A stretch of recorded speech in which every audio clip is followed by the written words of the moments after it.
So Deep Rock Galactic is an interesting game that I found out about on Steam.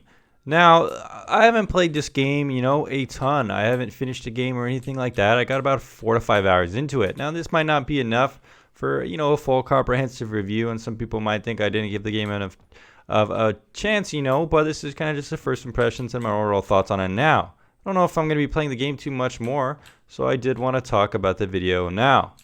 So how do I feel about the game after playing it for a couple hours and what are my first impressions? Well, first of all, I want to give an overview of the game in case you've never heard of Deep Rock Galactic. So the way the game works is that the lobby is kind of like where the menus are. You could change your character and switch between the driller, engineer, gunner, and scout. Each one of these classes has a little bit of difference in how they play.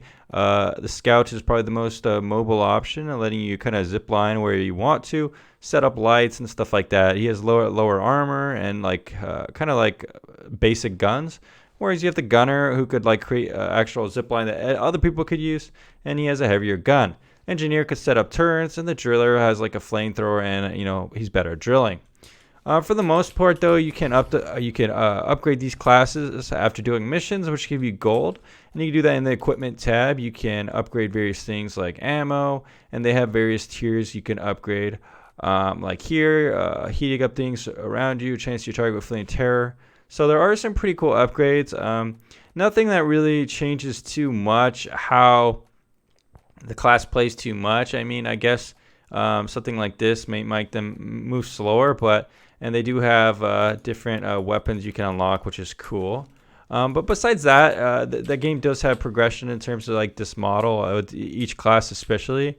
You could also trade minerals and things that you get from the missions. So what is the basic premise of this game? Well, the basic premise is that you go to the mission terminal, you pick a different kind of location, and from there, you're pretty much going to do a mission. So each one of these missions is kind of like a daily quest in some sort of way. There's different variations, and each mission kind of starts off by dumping you into the mission, and from there you're going to have to complete the objective. And the main purpose of the overall mission is to get that currency, the gold. That's kind of how you upgrade your weapons and stuff like that.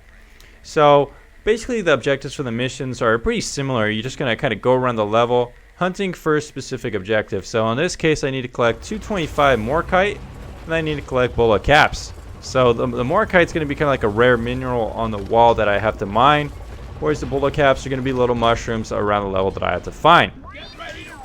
So this game really is kind of like a Minecraft on steroids. It's kind of like how I like to think of it. You're going to be mining stuff and pretty much encountering kind of other monsters. They're similar to Minecraft in some ways, actually. Some of the monsters are going to blow up and stuff like that.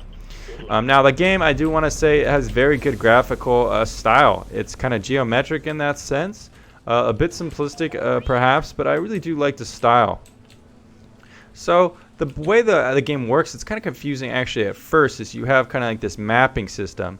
As you can see here, there's kind of a thing that's not connecting them. So that shows me that I can go over here and then kind of get to that next part by digging. Now, it kind of depends. I guess this is the tunnel. Well, this tunnel just kind of goes like this. But on certain levels, there's going to be clear areas. Yeah, so in this instance, it wants me to dig through here. So digging works similar to Minecraft, but you kind of have to dig more upward, I guess, than just straight ahead, which is a little bit annoying in some ways, but it works well for the most part. So you connect the different tunnels, and that's pretty much where you go. At first, I was kind of confused by this because I didn't really realize where you're supposed to dig, where you're supposed to know to go. But yeah, this is how it works pretty much. And you have these things, flares right here, as you can see, grenades as well. So flares are what help you see in the game. So this game is kind of based around this idea of darkness. And using your flares kind of smartly, but they're pretty generous with how you get them. As you can see, shooting feels pretty good. This is actually one of my favorite weapons to use, is the flamethrower. Feels really punchy. Now, some of the other guns like this, they don't really feel too special. You can't really look down the sights or anything per se, or crouch to fine-tune the aim. So in that sense, the shooting is a bit simplistic. But it does kind of get boring after a while using the standard guns. I think definitely the flamethrower is the most fun weapon to use because, you can see the flame effects are pretty cool. So this right here is like the mule, and once you gather resources, you could dump them in here, and that's going to free up your inventory space, and you're pretty much at the top right, you're going to be looking to fulfill that objective. So overall, the game, sounds pretty simple maybe. Why is it fun if you're just kind of going around gathering these objectives? Well, depending on like how far you are along in the objective, the level kind of has different horde modes that come after you to try to stop you doing your mission. When you die, you have to get picked up by a teammate or your little Bosco pal that, so you see here, they kind of started attacking me. And the matchmaking works pretty well, as you can see down there too. Someone just joined my session, so it's pretty easy to start a session and have someone join it. So I'm mining this mineral and filling up my top portion, as you can see when I give it to the mule. So that's pretty much exactly the content of the game, in that you're going to be mining resources, giving it to the mule, trying to keep yourself alive and kill these aliens, and for the most part work together with your teammates to accomplish the objective. So what are probably the cons about this game in terms of that aspect? Well, I think that overall the game design is kind of limited in its scope. It is fun for a little while doing the different missions and kind of seeing the different zones, because the game does have good graphic fidelity, but for the most part after a while you kind of get used to seeing the same sort of enemies. In Left 4 Dead it becomes kind of interesting because the teamwork dynamic is really there. In this game you can get pulled from an enemy and you do need your ally to help you. I find for the most part most of the enemies are pretty easy to kill on your own. Maybe on the harder difficulty you have to work together more, but I would say the coordination required is not really anything compared to Left 4 Dead, where it's a constant battle of survival and getting mobbed and stuff like that. There are elements that are similar to that, but I would say more just kind of like at the end when there's like the final swarm. So it's not quite as tense as something like Left 4 Dead, and in some ways I think Left 4 Dead had similar problems actually, in that it started to kind of get repetitive after a while, doing the same missions and stuff like that. Now, these missions are kind of procedural in the way that they kind of work, changing the different layers and where the different holes are going to be and stuff like that. And they try to do kind of varied up by changing the level design and stuff like that. But again, I think it does kind of get boring kind of mining the minerals, and the basic idea of the game, like I said before, is to do these missions, get gold and upgrade your stuff, and just do the same missions over. Now, it would be cool, I think, if they added some things to the game that would definitely add to its longevity, but I'm not sure if they're going to actually do some of these things that I think would actually be pretty cool. What I think would be cool as a potential endgame would be some kind of PvP activity. Now, one of the best things about this game is that it is so co-op, and kind of people work together really well, but I think adding some kind of PvP element, maybe if I could be a worm trying to attack dwarves, or maybe if there was some way to have a little bit of a competition or some kind of PvP activity. Not too sure how in depth they could make it, but if they had some kind of maybe shared map where you're competing against other dwarves and something like that. Additionally, I think the game's cosmetic system does still need to have pretty good work. Most of the dwarves you see are going to be looking pretty similar. You could change the beard and stuff like that and some basic armor, but for the most part, you're not going to have that third-person viewpoint to show off cosmetics. And that leads me to another point. I think this game could have some interesting loot mechanics if it wanted. Say you down some of these interesting aliens, and they give you loot that has specific kind of characteristics, sort of like Destiny and something like that. Give you a little bit more of something to work for, a little something special to find on each level. But for the most part, you don't really get anything from each level besides gold. And yeah, you can upgrade your weapons, and there is various other weapons to choose from, but there really isn't too many. There's like another option besides the Flamethrower. So, but if you could get like tons of different weapons, I think that would be really cool.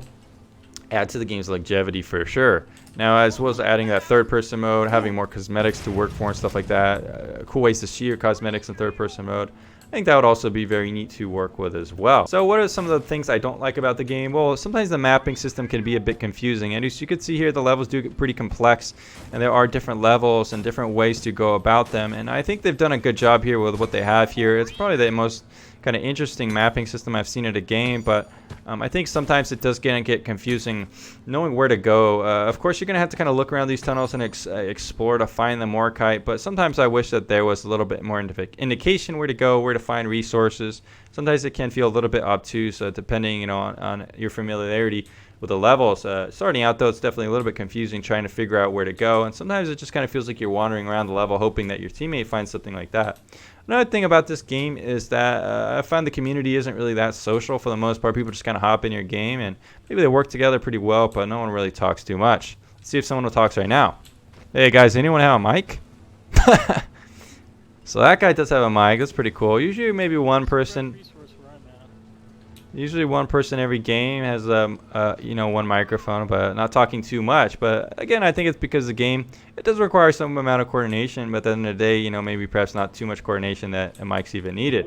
For the most part, everyone just kind of works on their own terms, gathering resources and fulfilling the objective, you know, as they see fit. And another problem, as that guy just kind of outlined, it can be a little bit tricky figuring out as you join someone's level where they've been and, you know, where the resources are going to be, kind of alluding again to that kind of mapping problem that I discussed already. Now, I think they could also do some other things to make this game fun. Maybe add some vehicles, like a mining vehicle that, you know, you could contribute resources to and kind of mine. That could be cool. Speed up the progression a little bit in the levels. But yeah, I think that's about it in terms of my summation of how I feel about Deep Rock Galactic. I think it's a really cool game in terms of its graphical style and ideas, and the lighting and everything is very cool, and the style is good. I think the game does need some more work in order to keep players interested, maybe some loot mechanics and stuff like that.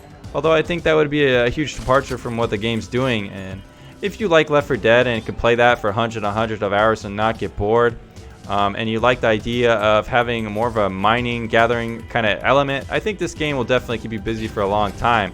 However, if you found Left 4 Dead kind of boring after going through every mission, and you kind of were looking for more progression elements, perhaps more than what you've seen me discuss in this video, then maybe Deep Rock Galactic is only going to be fun for 5 or 10 hours for you. But that's not too bad, I guess, since this game's only around, you know, $18 on sale, $25 not on sale.